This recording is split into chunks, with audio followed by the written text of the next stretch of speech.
1月12号，美国国务院下属的海洋及国际环境及科学事务局发表了关于中国在南海权利主张的第150号海洋界限报告。那这也是该部门发表的第5份直接涉及中国的报告。请问一下张女士，您觉得美国此时发表这份报告有什么样的意图呢？事实上，从2016年以来呢，美国通过这种军事行动啊、法理化、国际舆情的这种宣传，实际上就试图将这个南海仲裁案这个坐实。那么实际上是我觉得是要遏制我们维护国家主权的一些行动和一些主张。那么尤其是在2020年以来，那么无论是这个当时的这种时任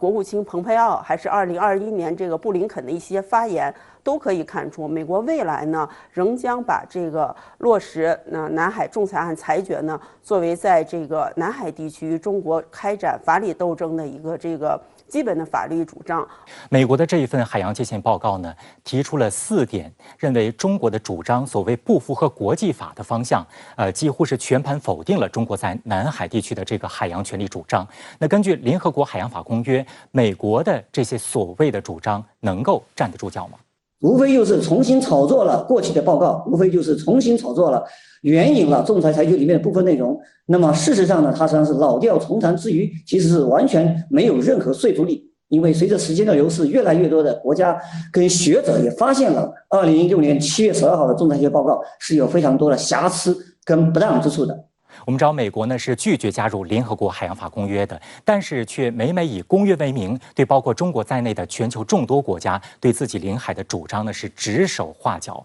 那宋先生，您怎么来看美国这样的一个做法？他有权利、有能力担任这个海洋法的裁判员吗？他没办法没有资格当裁判员。那主要也因为说美国的自己的海洋立法，甚至国家实践常常出现所谓的双重标准的问题。那我记得在1990年代的时候呢，美国的国会尤其参议院，当时在讨论美国要不要加入这个公约的时候呢，有附加好几个条件。其中一个条件就是说，潜水艇在外国的领海里面航行的时候呢，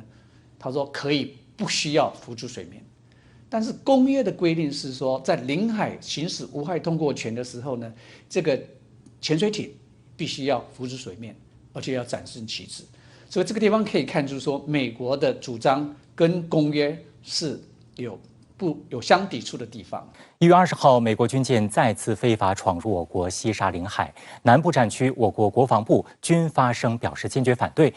在美国的不断挑衅之下呢，中美在南海的摩擦也是越来越频繁。我们除了靠这个硬实力来应对之外，还可以跟美国方面进行哪些方面这个行之有效的、具有约束力的一些规则的制定，从而避免在南海地区的擦枪走火呢？陈先生，中美之间呢，目前两军是建立了一系列的这个危机管控机制。那么总的来看，其中最重要的一个部分内容就是2015年中美达成的这个